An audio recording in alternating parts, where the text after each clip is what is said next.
Hey guys, I wonder what's in this loaf of bread.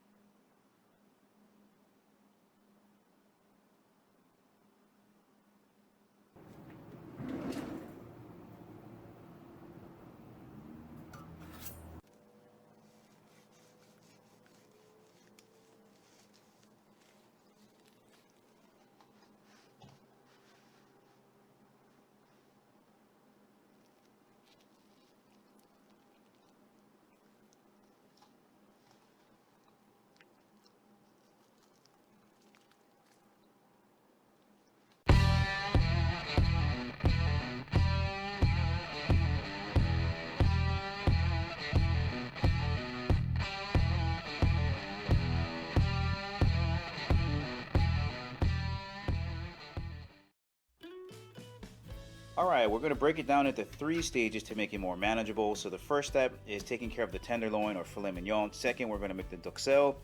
Third, we're going to roll it. Okay, so we got 2 roll steps. We got the one with the ham and the one with the puff pastry. So let's get on to stage 1. You're going to need all this stuff. So you're going to need the tenderloin, of course, salt, pepper, oil, hot mustard, and a brush. Please don't laugh at the brush that I'm going to use. I didn't have one, but let's get on with it.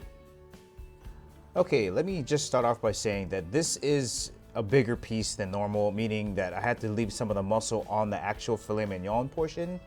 Keeping it smaller is going to be a lot more manageable, so I don't recommend keeping that muscle on. I just got a really weird cut.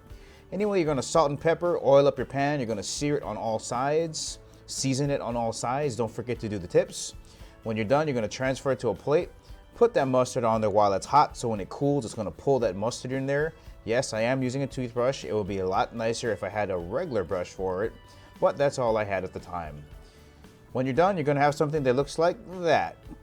Have yourself a beer. Stage 1 is complete. Let's move on to stage 2. Moving on to stage 2 here, making the duxelle. Food processor, try not to use a blender. Blender's kind of weird. It's much easier with a food processor. Mushrooms, garlic, thyme, salt, and nuts. Whatever nuts you want to taste in your mouth. We're using walnuts here. Let me show you what to do. Stage 2, you're going to throw everything in there. Use whatever mushrooms you want. That's some thyme in there. You can substitute that for whatever nuts you want to use. Chestnuts are great. I like to mix this up and then put the salt in there. You're going to fry it up till it's dry. Get all that moisture out. And then you're all set to go into step 3. Stage 3 and the final stage here, we're going to put it all together by rolling it together. So you're going to need some really good cling wrap. The wider the better. Don't get the cheap stuff. Some prosciutto ham and some puff pastry. Let's get it going. Alright, you're going to just put these over each other. And you're going to notice because the Wellington or the beef portion is so big, I had to use 2 saran wraps and just trying to wrap it like this. You're going to put it in the fridge for about 20 minutes to give it some form. When you get your puff pastry out, just make sure it's defrosted all the way so you can actually mold it around and you don't tear it. Here you can see just how big it is. I'm going to have to stretch the ends out over it. Keep the Wellington small, guys. Keep it small. You're going to wrap this up, throw it in the fridge for 5 minutes. Get yourself a buttered pan ready. Throw it in there so that it doesn't stick when you try to take it out. Egg yolks. Put your chefy little lines on it. Also serves as good cutting guides to know how big the slices are. Salt it up and drop it in the oven. Now, it's supposed to be 200 degrees for 35 minutes, but mine was so big, I went for 45 minutes at 350. It's always good to use a meat thermometer. Probe, you get it in there so you get the right taste. Here you go, look how big it is. This thing's so massive.